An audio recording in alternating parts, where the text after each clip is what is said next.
Recording and action. Hey!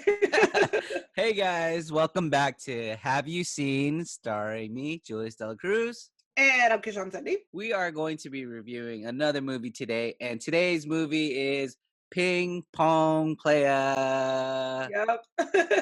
It's an old movie back in 2007, starring Jimmy Tsai as Chris Sita Wong, not Wang. There's a running joke in there. Yeah. Mr. Wang? It's Wong, dog. I'm sorry, Wong. Wong, not Wong. Wong. Wong. Wong. Wong. Wong. Wong. Is she all right? And directed by Jessica Yu, and Jimmy Tsai also helped write the movie as well. Yeah, I gotta tell you, I needed this movie. Like, I really needed this movie. It was just so, it was funny, and it had like slapstick comedy. It was just, it was really lighthearted, has like a really sweet message at the end, and I think it's what we needed during these like crazy times. I've been watching a lot of like really dark movies, so I was like, I needed this movie. So You gotta stay out of the A24 catalog. Yeah, definitely. My friends and I watched this back when it first came out. Like, two of my friends watched it during the San Diego Asian Film Festival, and they kept talking about it. So one night we had a movie night, and it was just again like a feel good movie. The characters were really relatable for us because my friends and I, we love basketball. We love hip hop, and I definitely want to get to the music of this film. Enjoy that culture. We try to be ballers before. We used to call ourselves the Westbrook Ballers. I still have a hat actually. But the movie centers around Chris Sita Wong and his I guess it's coming of age, right, Kijan? Yeah, him kind of like growing up and learning to be an adult, and like that time after high school and early college. Let's talk about some of the people who are in the film. So we have Jimmy Tsai, who is writer slash actor and producer of the film, and he plays the main character, Chris Sita Wong. Director Jessica Yu, who's gone on to recently direct a lot of TV, some very popular shows. You know JP Money, Carrie Payton? Yeah. Okay. The best friend. So this is why I asked you about Walking Dead the other day. He plays a main role now in Walking Dead. Oh, I So didn't know that. I'm not all caught up, but yeah, he's one of the main characters. He's kind of, I don't want to say he's like a Negan, but he owns a tiger. That's what I know about him in The Walking Dead. Oh, okay. Yeah.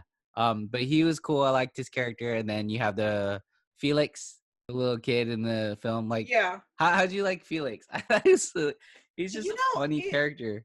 It always surprises me. I mean, I guess this is how, as adults, I think we look at kids like they're like, they almost can't even talk to us. Like they're just such, like these foreign creatures where like we can't have a normal.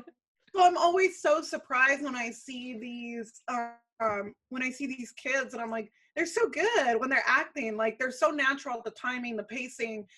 This kid especially was just picked up on those comedic cues really quickly, and I thought he was great. I mean, I thought all the kids in this movie were great. It kind of reminded me of, I'm sure you've seen it, but The Sandlot. Like, Yeah. Brilliant. And it's like children, like the fact that it's a whole cast of children and it's not terrible as an adult is like, it's amazing to me. But I thought that kid was so good, and he was so funny, and he had like this really great relationship and like chemistry with all the other cast. He did. Like he had a great chemistry with C-Dub. To your point, it looked like they were having a lot of fun on set, man. They looked like they were just having a blast. The director was probably Jessica Yu was probably just saying, "Hey, go do this, go do that," and then they did it. My favorite character, Stephanie Weir's character, the ping pong Cheryl Davis, the ping pong director. Funny. She's. You know what it is? It's her eyes. Like they're very like animated. Do you know what I mean? Yeah. Like when she looks at stuff and she like, you see her eyes get really, really big, and she's like, she's just got this very like animated face. And so I mean, I know she did Mad TV, right? She did. I think she was just kind of meant for comedy because she has these very like clear expressions and they're very animated. And so I think that there's a reason why she's in comedy as opposed to like, I mean, And her I'm sure voice she can do too. drama and other stuff, but Yeah, and her voice too, and like when she delivers her lines, her eyes just kind of take over the scene, right? What she yeah, say? yeah. When I looked up a lot of the actors, they do a lot of voiceover work. And guess for what show, Kijan? Which one? I saw a few of them. American Dad. A lot of them have Oh yeah, like voiceovers. yeah. American Dad. Our favorite show, our favorite animated show. I know. Oh my gosh, like that show's so underrated. Like, I mean, Family Guy came out first, obviously, but I think they tell better stories. It's kind of like Futurama and The Simpsons. I think Well, you know Futurama what tells a somebody function. told me that was really interesting one time, a while back. Hmm. They said a friend of mine said American Dad is the Frasier of animated Whoa. shows.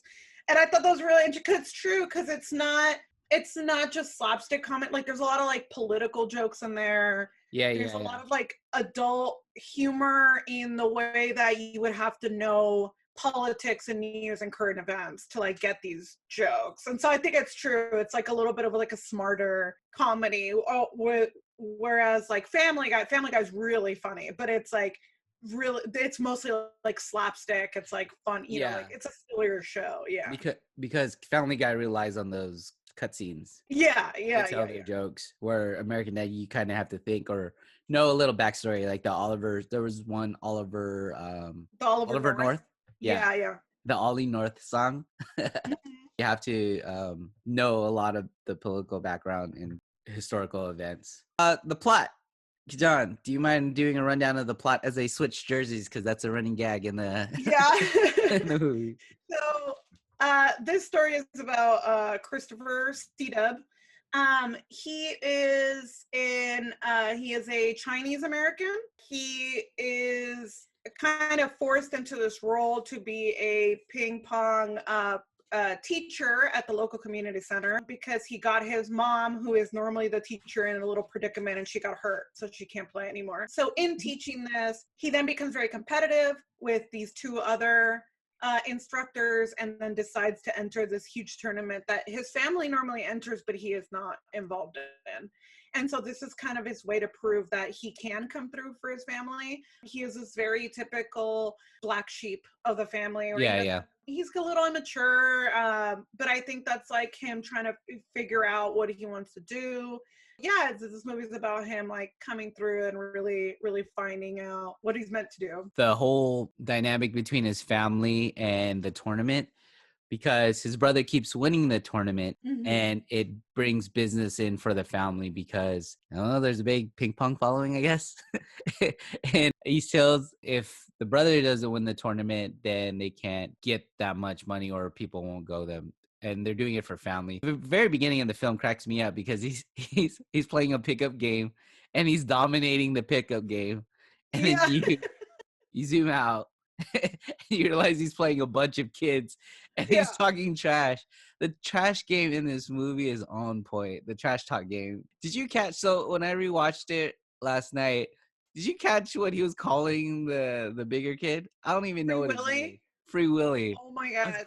I was like, and again, this goes back to the kids being like great actors too, but like, oh yeah. he talks to them like they're his equals, like they're the same age as him. And it's like, you don't see children like that. That's a good point. Did they ever say how old he was in the movie? No, I think I want to say like 26 or something like that. Yeah, it must be early 20s, I would assume. After he plays up the pickup game, he's late to work and he gets fired from his job.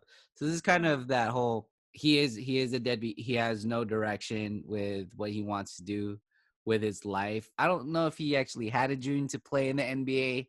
He never mentioned it. He's just kind of flowing with, life. He says in the movie, like, he makes it seem like it's this big dream, but it's like, but is it really? How long? Like, is it a thing? How long have you really been playing?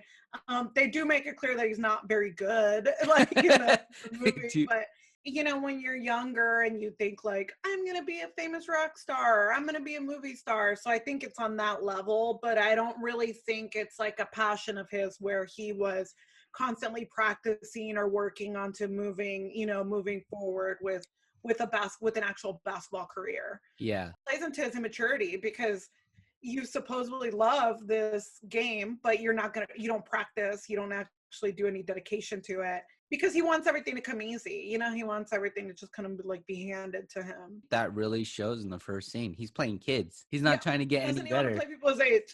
Right.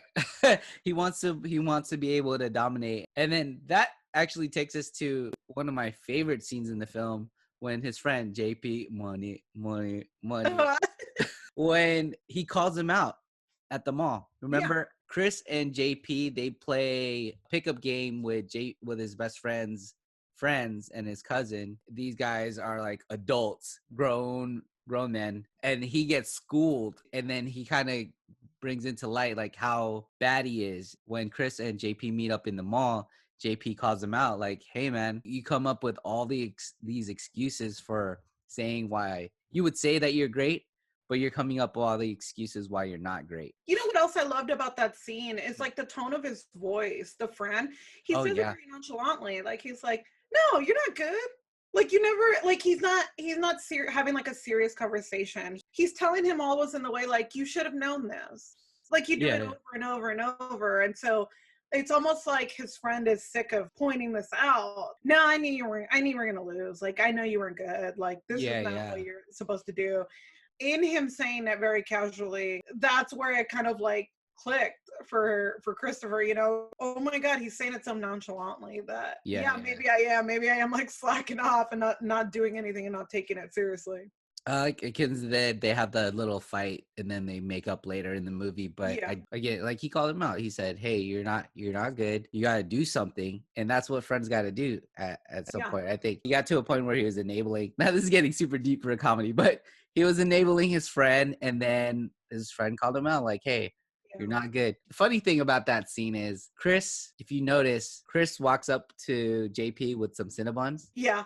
From off camera. And he goes in and he hands him the Cinnabon. I guess so that way they get the shot of the Cinnabon. They pan the camera over to the left a little bit. And you see the Cinnabon in the back. So it was like, wait, where'd you come from? Where'd you come from this side to... After that, then he decides to join the tournament. Yeah, because I think that moment with his friend is, he really loves his friend. He's really close to him. And I think that was a person that should have told him, because he takes whatever his friend says seriously. He like really takes it to heart. So I think after that point, that's when he goes and joins or decides to tell his dad that he's going to practice. And Gerald Harcourt, he's the protagonist in the film. That's when he starts to try to poach all C-Dub students. Yeah, all the kids, What other themes did you like in the film? You know what I really liked? This movie centers like around like an Asian American family. Yeah. Normally when these themes come up of like making your family proud and all this stuff, it's the stereotype of like that Asian parent that's like super strict and who's like, you need to get a job and you need to get your life together, you need to get a good job or whatever. What I really liked about this movie is that the parents it was actually a little different. They weren't as harsh with him. They weren't as pushy. Even to a certain extent, they believe him. When he says he's going to do something, they're like, oh, good. Like they believe him that he's going to go get another job or go do something else. And it's not until the mom overhears the friends, I feel so bad for her. Like she's got a son who's, not worth anything.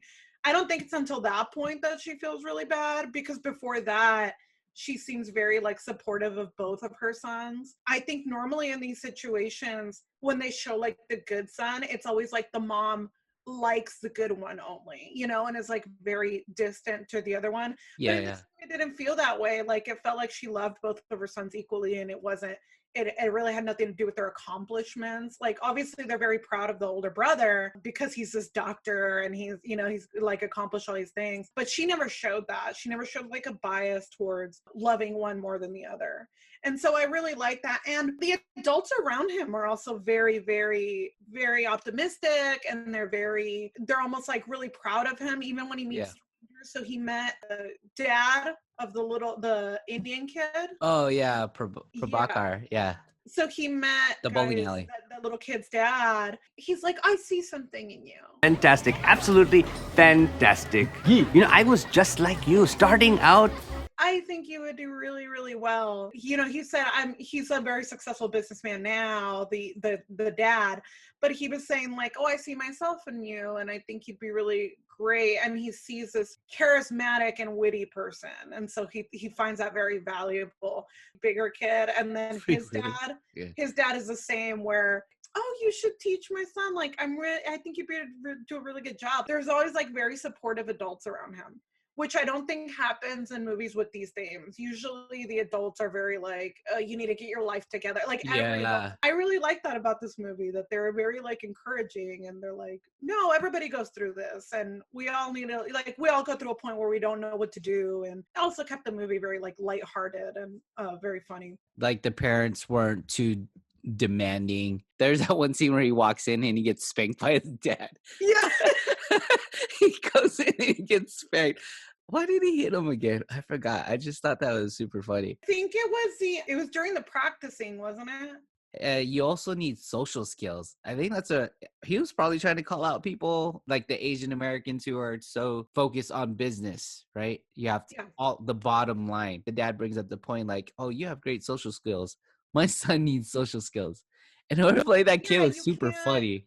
Yeah, it can't be all brains, right? Like, all brains is not going to get you anywhere. Like, you need to be able to communicate with people and to build a relationship with them. And he saw that in Christopher. Like, he saw that very charismatic side to him. Another theme, stereotypes. They address stereotypes that I really thought was enjoyable because they brought out the stereotype, like maybe an accent or the driving stereotype, made it just a joke and that was it. But anytime they brought up a stereotype, C-Dub would always call it out. The driving thing, I don't know about you, like, I got a sense whenever somebody said like, oh, you can never be too careful when you're driving. Oh. I was kind of like, did they mean that in a racist way? Like, did they, because when the doctor first says it, no, I think he was just saying it. I don't think he meant it in any kind of racial way. But then the judge says it, says it, and then you're like, wait, are they being racist? Like, are they saying this? And you know what I mean? Like, when it's brought up a second time. But yeah, you're right. What does that mean? And it also gives you the impression that he's heard this a lot. He's so sick of hearing it because he's heard it so many times that he has to keep bringing it up every time somebody says it. The doctor scene, you could be overthinking it. He's like, hey, what does that mean? Just goes to show you can never be too careful driving.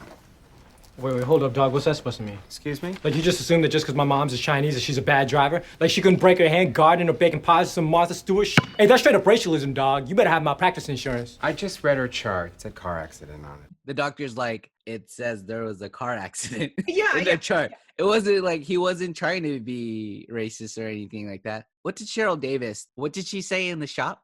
She actually said it around the same lines. Like, she's like, oh, I'm so sorry to hear about your wife. Oh, you can never be too careful driving. So at that point, that's the second time they've said that. So I think because of timing, you hear the doctor say it and you're like, no, he wasn't being racist. But then you hear her say it and you're like, wait a minute. But Stephanie Weir's character, man, the funny thing about it, the way it was written, is that there's people who are blatantly racist. There are people who are kind of surface level racist because they play upon these stereotypes and they keep insinuating these stereotypes. But then there's the level of where you're just ignorant racist. It's not racist. It's just ignorance. Comedic ignorance. We just did an episode on this actually on our podcast. Yeah. About like implicit bias. You think something is fact.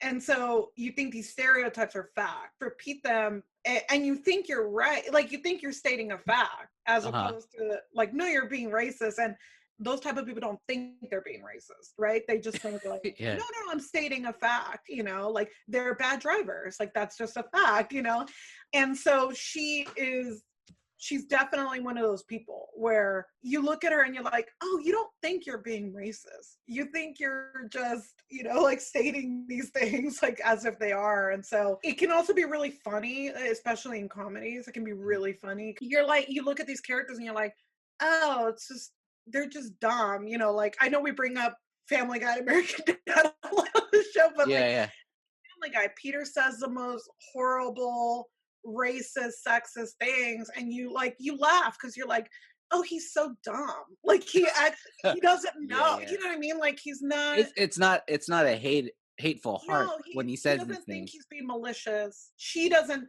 like Stephanie Weir doesn't think she's being malicious. Oh, She's just thinks she's stating facts, and it's like, oh, you're just being ignorant. Like you just don't know. The end when she's announcing the tournament and she does the me love ping pong long time. Yeah. I was like, I just say to them, me love a ping pong long time. Oh, you're I thought it was funny. I think it's cool that the writers were able to go like, you know what, this is funny, but let's make sure that people know like this is freaking ignorant.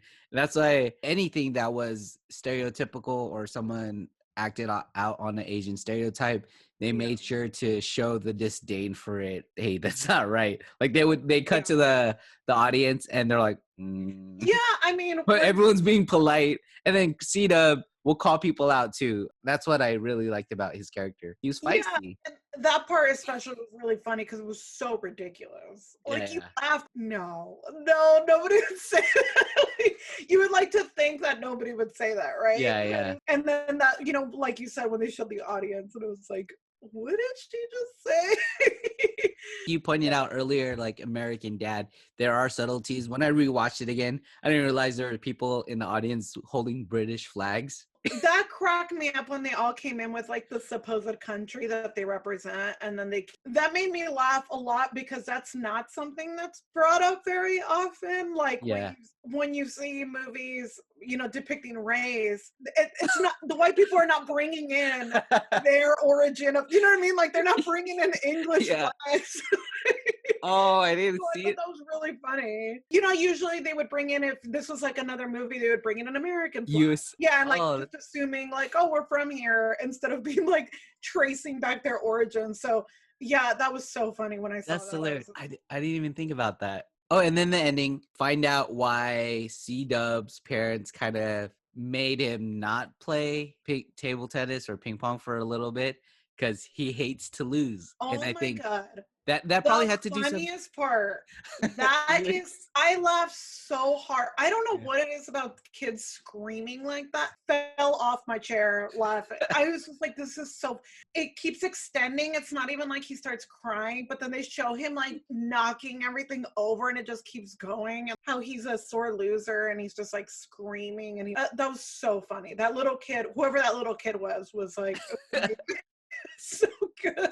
That actually reminded me of something real quick. So played in a chess tournament. My uncle was trying to teach me chess. And remember in the first scene where the ping pong tournament where the guy was like, good game, hope to see you in the last round. And Chris goes off and he thinks he lost. He was done. He was out. Yeah. There was this time when I was in this chess tournament at Balboa Park.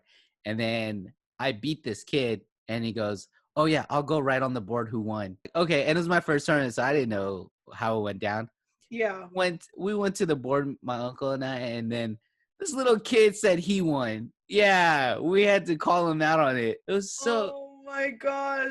What a little cheater. I know, dude. And then the end, I love the way, like, the action shot, that wide angle shot when he smashes. So my little brother and I, we've been playing ping pong. After watching this movie, oh man, that's how you do it. So I was trying to like copy the moves and it worked. Oh, they did like actual technique. I feel like, especially when he does this drop, he'll like throw the ball and then he'll wait when he's serving. So he'll throw the ball and he'll wait for it to go really low and then he'll slice it and it gives it a little spin. And it worked a couple of times. My brother's still better. My little brother's still better than me. That's pretty much Ping Pong Playa. I would definitely recommend it. We do have to ask one question about Ping Pong Playa.